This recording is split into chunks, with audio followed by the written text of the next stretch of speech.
White House correspondent Kristin Fisher live on the North Lawn with the latest. Good evening, Kristin.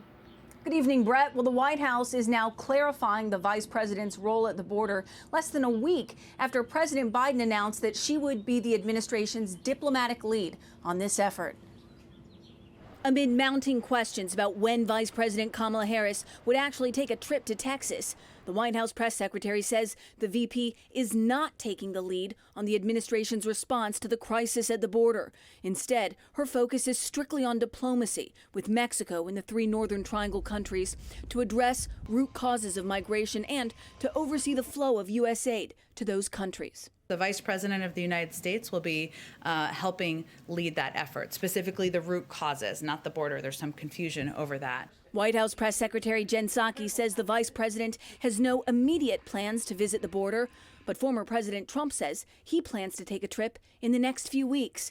As for President Biden, who was asked about his predecessor's plans on Sunday, we are putting in place a plan that I feel very confident about, and I don't care what the other guy does. U.S. Customs and Border Protection is now expecting this surge in unaccompanied migrant children to last at least 7 months.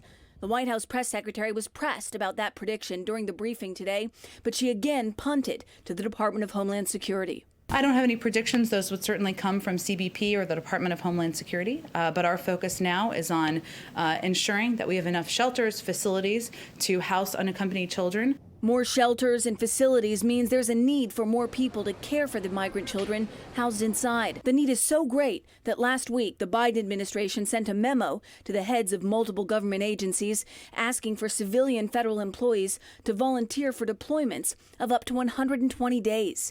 A spokesperson for the Office of Personnel Management confirms we're actively working to screen, process, and deploy these volunteers to bolster staff resources at the border.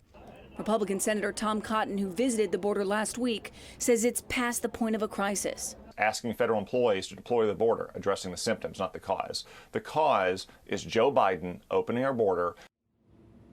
Still no plans for President Biden to visit the border, but he did just make a surprise trip along with the First Lady to the Vietnam Veterans Memorial. The president's next trip is to Pittsburgh on Wednesday, where he is expected to unveil another multi-trillion-dollar spending package. Brett? We'll be following that. Kristin Fisher live on the North Lawn. Kristin, thanks.